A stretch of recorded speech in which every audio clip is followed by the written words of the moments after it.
You know what'd be funny now that I think about it? What if Dio is the one to reveal the Bomb 2 code to us? Because if he does that, every single bomb code I've gotten except for the 0 bomb, I believe? No. The 1 bomb would have been from Dio. I believe we got the code to the 1 bomb from Zero Senior himself. But every other bomb code was given to us by Dio, excluding the one we don't have, of course. So if he gave us all 3 bomb codes and Zero gave us the 1 bomb code, that'd be pretty funny, to me at least. Because then he'll ask, how did you get those codes? And we can answer, well, you gave them to us. Shit!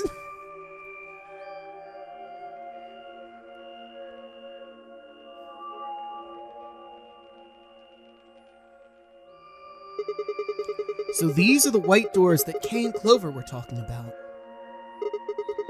Yeah, there's the lock thing. No question, these are chromatic doors, I guess. So it seems.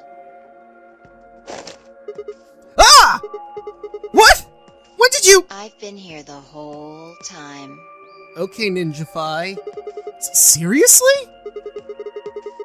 I didn't notice you at all. Oh. I guess your hearing's starting to go. How sad. You're a fucking ninja, one of the two. So, what do you want? Why are you stalking me? I'm not stalking you. I just followed you here. Isn't... well... debatable, I guess. That's pretty much the same thing. But how did you do it? You were totally silent. Are you... Batman? Really? Really, Sigma?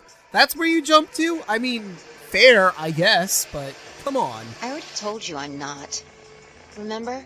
Back in the AB room when we met? Yeah, actually...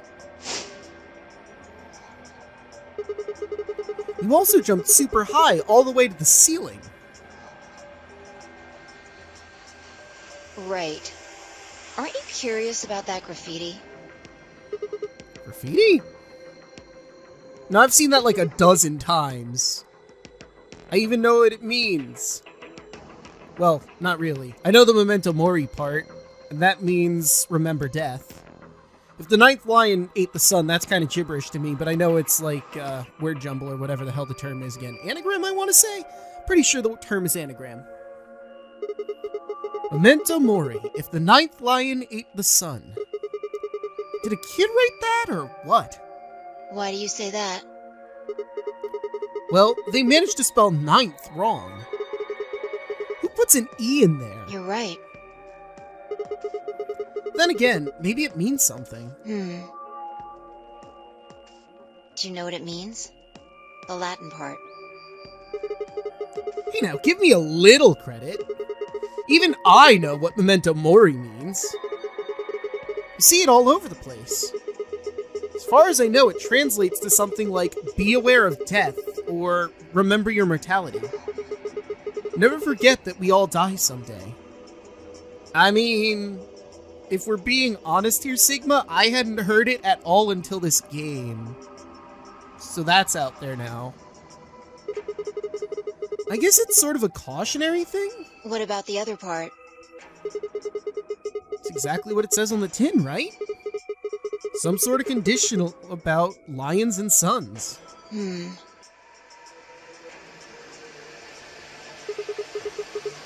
Anything come to mind? No, nothing. Nothing at all. What about you? Me? Huh. Well, let's see. Memento Mori, if the ninth lion ate the sun. Remember death if the ninth lion ate the sun. Memento Mori, if the ninth lion ate the sun. I repeated the words over and over in my head, but nothing. Whatever they meant, it was beyond me. But perhaps Phi...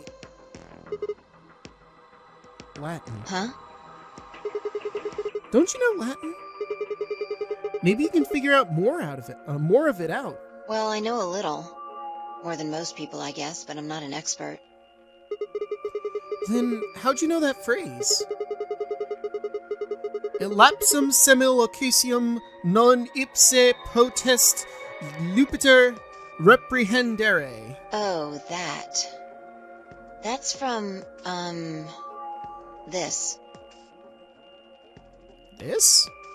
She unpinned the brooch from her chest as she spoke and held it out to me. I hesitated for a moment, then took it. Look at the back. I turned it over. Ellipsum semel occasionum non ipse potest Jupiter reprehendere. I know is that an I or an L? And how would you say it? It's either Lupiter or... No, Jupiter would make sense, I guess. So I guess the I is pronounced like a J in Latin, huh? Yeah. Oh. Well, I'm wrong on all fronts then. What's this? A memento of my late mother. Well, I guess it's something like a memento. What does that mean? She died right after I was born. I was raised by foster parents, and they told me where the brooch had come from. Apparently, it was the only thing my mother had left behind. Oh. What about your father? Don't have one.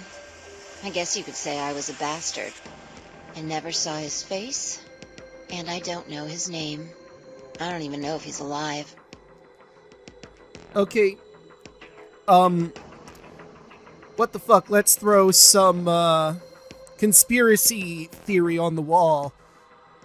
What if Akane was her mother, and Junpei was her father, but Junpei isn't aware that Akane was pregnant, so he had and also, he was trying to track her down. Then again, the only time they were really together since, they were children was when the nonary game happened, and then he ran after, and it doesn't seem like they ever came in contact between those 2 points. So that kind of kills my theory right out the gate, doesn't it? Oh, well, like I said, we're just throwing some conspiracy theory at the wall, seeing if it sticks. It did not. Moving on! Oh. I couldn't think of anything else to say, so I just handed back her brooch. That phrase got to be almost like a prayer for me. Whenever I had to make a tough decision, I'd say it to myself. Sometimes I'd just repeat it over and over like a chant. Before long, I had it memorized. Got me interested in Latin, and I started studying the language. Neat. Elapsum semel occasionum non ipse protest Jupiter reprehendere. Well, it seems like I was reading most of it correct. It was just the Jupiter part I wasn't getting. Not even Jupiter can find a lost opportunity. Sounds nice, doesn't it? But it seems kind of funny now. I mean, look at us. We've done what Jupiter can't. We can find our lost opportunities. Yeah? That's why I followed you here. I thought it would be a good idea to talk to you about all this. Alone. Yeah. I agree. There's something else we need to do too, though. Find the number 2 bomb? Exactly. So we should get going. I'm pretty sure the bomb isn't in here. Yeah, no, this would be too obvious of a place. There's not really any hiding spots for it. I mean, maybe under those pipes in the background, but you'd pretty much see that pretty clearly. There's nowhere to hide it. So... You're saying we should go somewhere else? Yeah. Well, come on, don't just stand there. We need to get a move on. Without waiting for a reply, she turned and started toward one of the exits. I followed.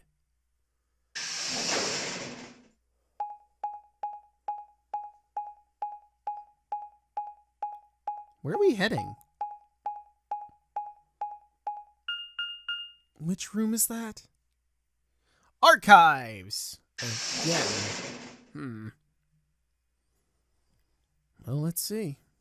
Is it in the archives? We've got one in the crew quarters, one in the B garden. The archives. Good place to hide a bomb. Now, where the hell do we start looking? I doubt it really matters. If it's here, we'll find it eventually. So, what about that Jupiter stuff? We can talk while we look. Now get started. Fair. I turned to a corner of the room and began to look while Phi spoke. I'll start with a conclusion I've come to. Our consciousnesses seem to be able to jump through time. Right, yeah. No, sorry.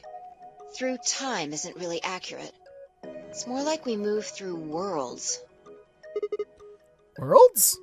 Yes. I don't mean physical planets in this case. Talking about a whole different universe, really. Parallel worlds. What?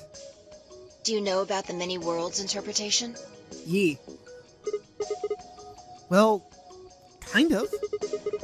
I think I've heard it once or twice. Oh, well, I'll just explain it. Let's say, I don't care what it is, but could you move? Scratch your head, cross your arms, put your hands on your hips.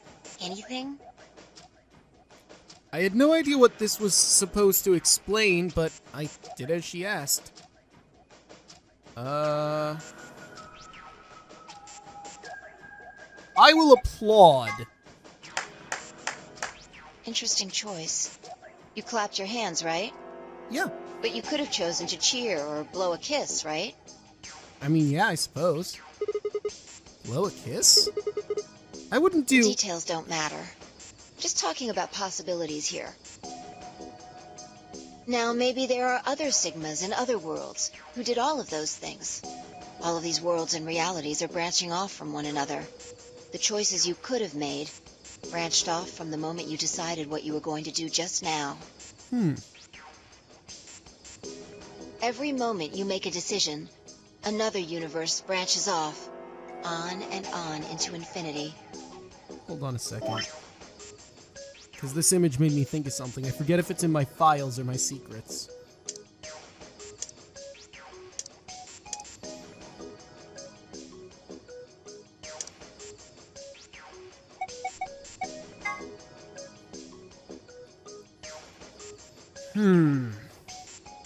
This was what I was looking for, but I don't know what this is accomplishing still. But what she's been saying made me think about this image again. Each of those branches is an alternate world. A world where a version of you did something different. Haven't you ever thought about what life would have been like if you'd made different choices? Well, I mean, yeah, hasn't everybody at one point in their life? What if you'd gone to this high school instead of that one? What if you hadn't started a study group? What if you hadn't told that girl you liked her? What if? What if? But are those what-ifs really just what-ifs? Or are there other worlds out there where you did those things? Anyway, that's the many worlds interpretation in a nutshell. I've simplified it a lot. Well, yeah. Doesn't have to be human actions, though. I just used your actions to make the explanation easier to grasp. The actions of a cat, the flight of a bee, the movement of a microorganism, even fluctuations in air temperature. All these can change history. Whoa, whoa, whoa. Hold on a second here. I'll let microorganisms slide, but there's no way that air is a conscious of anything. Can you say for sure that you are? What? All of your actions are caused by the cells in your brain. If we go down a little further, then you could say all of your actions are the result of atoms or electrons, or smaller particles we haven't even discovered yet. Are those atoms and electrons still you making a decision? At that level, how different are you from the air? I'd say not much. Human existence is just one part of reality. I mean, I agree with that statement, but I don't know about us being air and consciousness and all that. I mean, I feel like you making a decision kind of ends at the conscious thought, or at least the electricity moving through your neurons to decide to move the messages around your body. I don't think the atoms in particular are really plussed about one decision or another. Falling in love is like a tulip blossoming. A tulip blossoming is like a tornado forming in South America. See what I'm saying? The only thing that really matters is the action of the most elementary particles of matter. That's where history happens. That's where universes branch out.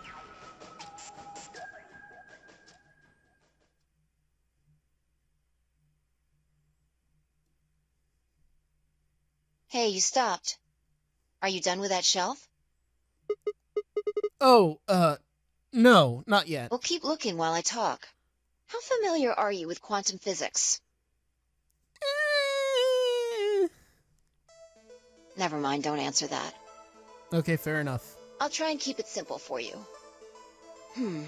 Let's see. Hey, hand me that box, will you? This one? Sure. I handed the box I'd been examining over to her. She set it down on the desk and opened the top. Also... Ah, there's a stuffed lion over there. I noticed it, yes.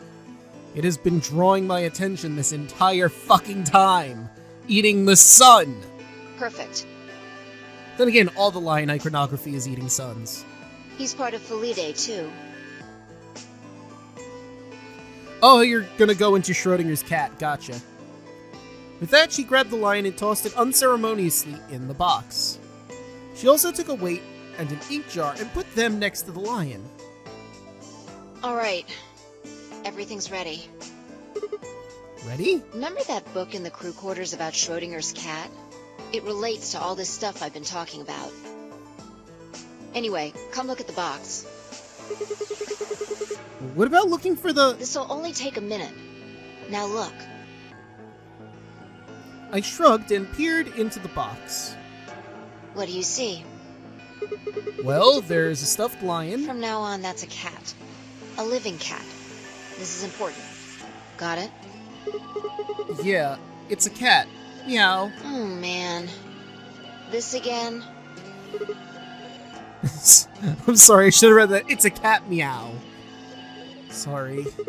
I can't help it. I find that hard to believe. Ugh, fine. Maybe I can just ignore it. For what it's worth, I'm sorry. Alright, what else do you see? A weight that's not even pawned. What was that one supposed to be? A weight that's not even a pond. I don't know what he's trying to say with that one. And a jar of ink. Right. Now the weight is going to be radioactive material. Wait, he meant pound. A weight that isn't even a pound. It just clicked in my head. And the jar of ink is full of poisonous gas. What? I'm getting out of here! Idiot. It's not really full of gas. This is just hypothetical. Imagine that it's full of gas. So, what's the weight? Radioactive material. And the jar of ink? It's full of poison gas. Exactly. Good work. Now, there's one other thing you need to know about the jar. If it's struck by any of the alpha particles the radioactive material emits, it'll break. These particles are emitted randomly, but there's a 50% chance that one of them will come into contact with the jar over the course of an hour. So let's close the lid. And pretend an hour has passed. Here's the question. Is the cat inside of the box alive or dead? The answer is both. You can't open the box to check. And you can't hit the box. Obviously, you can't shake it either. It's also been soundproofed, so the cat could be howling up a storm in there and you'd never know. Basically, you have no idea what's going on inside the box. Do you remember what happens if the alpha particles hit the jar? It breaks, gas fills the box, and the cat inhales it, and death will whisker it away. And what if the jar doesn't break? The cat lives to tell the tale. Haha. And what are the chances of either of those things happening? About 50%. Uh-huh. So, what's your answer? Is the cat alive or dead? Again, the answer is both. I can't possibly know. Then guess. It's not hard. Alive or dead?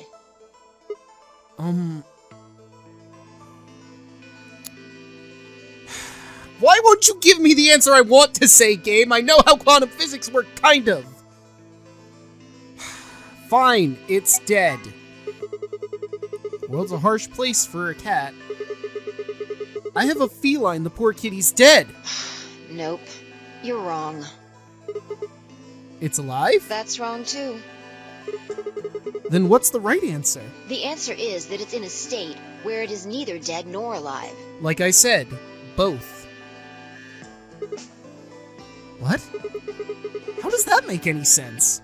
Trust me, Sigma, the first time I heard this, I had the same answer too. Of how could it be both? It's an extrapolation of something we see at the atomic level. We don't know if an atom is spinning upward or downward until we measure it. Before it's measured, those two possibilities coexist. But as soon as the measurement is taken, obviously, only one possibility is the truth. That's what's happening with the alpha particles. Since we can't know when they were emitted or where, we only know the probability that they'll impact the jar. Because we can't observe anything that's happening in the box, that becomes the entire system. In other words, the box is like the atom. We don't know how the cat's life or death situation has resolved itself until we look at it. Until we do, it's just a bunch of possibilities. Do you get it? If the cat in the box is possibilities, Then it's both alive and dead. right. So, let's open the lid. And when we do, all the possibilities will collapse into a single truth. Meow. What a relief, huh? Looks like the cat's alive. And such is a small light in this crazy world we live in. Anyway, that's Schrödinger's cat.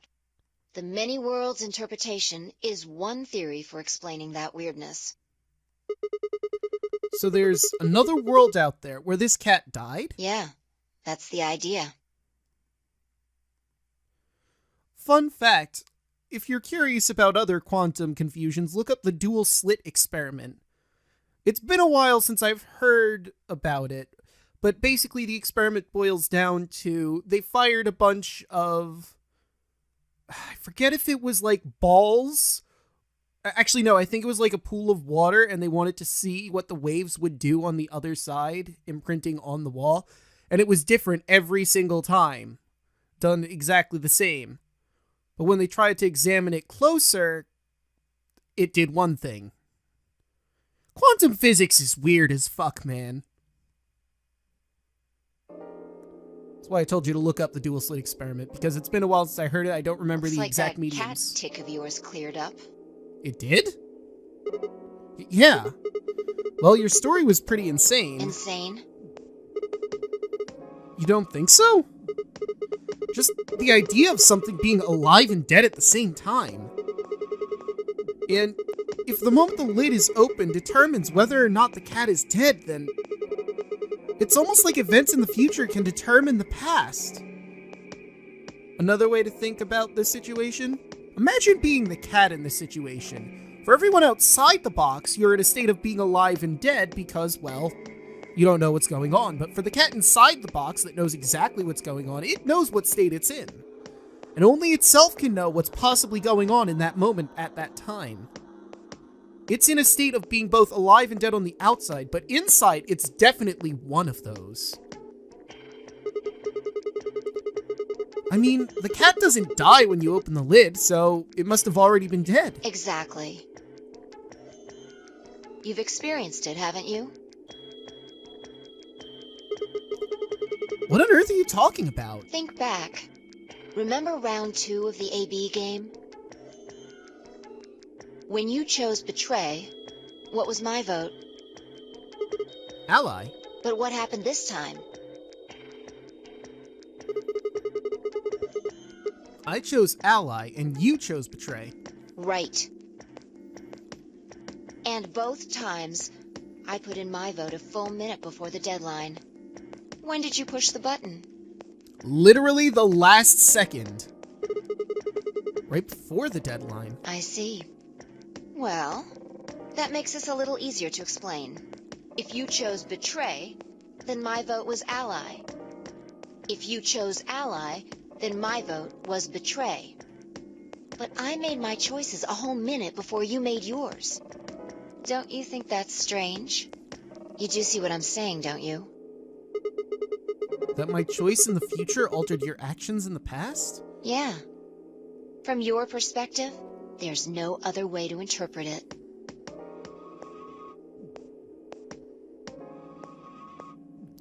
Now that I thought about it, round 1 had been the same.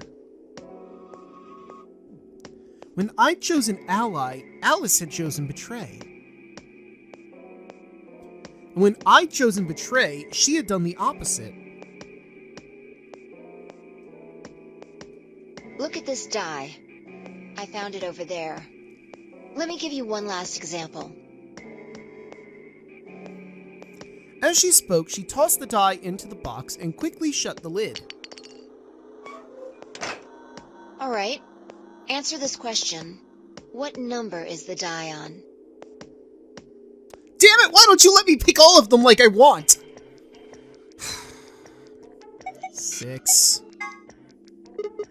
It's probably 6. Okay. I'm going to open the lid.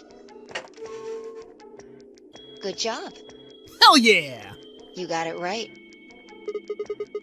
That was just a fluke. Was it? Huh? Let's think about what was going on before I opened the lid. What number was the die on? Oh. 6, of course. Haven't you been paying attention? The die is still a collection of atoms, isn't it? I don't think you can reasonably suggest that it was made of some different kind of matter. Wait, so you're saying that before you opened the lid, the die was on all of the numbers? Uh-huh. That's one way to look at it, at least. And then when you opened the lid, it was just one number. Or it might have become that number when you declared which one it was. Huh? Wait, what do you mean? Your choice in the future has an effect on the past. That's crazy.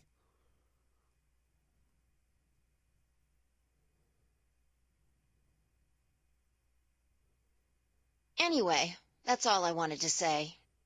We got a little off topic there, but I think I made my point. Reality separates off into an infinite number of branches for each and every possibility. You and I seem to be able to jump from branch to branch. Of course, our bodies aren't doing the jumping. Our consciousnesses just sort of dive into other versions of ourselves in other worlds. Yep, and there's a force behind both of you that's trying to get you to the best timeline, but it's really fucking struggling. Whoa. I think I get it now. That's how you knew my name, right? You jumped in from another world. That's how you knew all those other things you shouldn't have known. Yeah, that's the best I can figure out, at least. Unfortunately, it seems like we don't retain all our memories when we jump. Maybe we only remember particularly important things. I'm not sure how it works. But whatever the reason, it seems to be fairly limited. And often, we don't seem to remember jumping at all. Things will just sort of pop up. That's why when someone asks us how we know X, all we can think of to say is, I just knew. Yeah.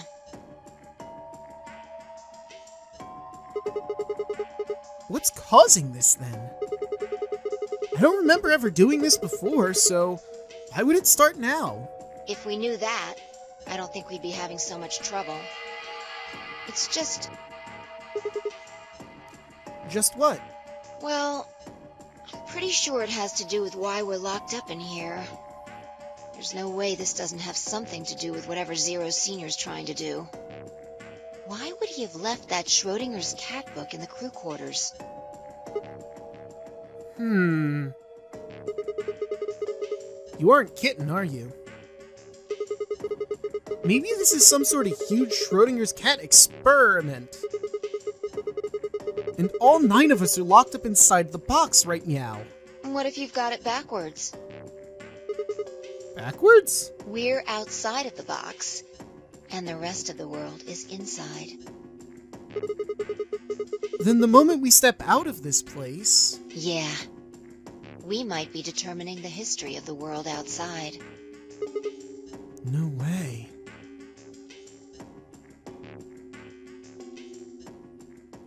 I had 1,000 other questions, but before I could open my mouth to ask them... Oh, good! There you are! Did something happen? Yes!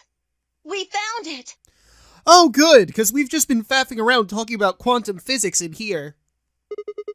I mean, it was important for reasons you're not really going to understand at the moment, but, yeah, that's what we've been doing. Found what? What do you mean, what? What else could we find? A stack of 20s. A crate full of candy. The way to unlock the bracelets on all of our arms, making the entire game a moot point and getting us out of here.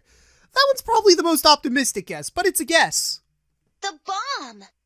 The other antimatter bomb. Oh, hold on a second. I'm curious about something. So that's where we are right now. We're still in the lock part of the story. Okay. I was just curious to see how far we'd gone. If we had gone to the next line of the timeline here. The number 2 bomb is in the control room. Ah.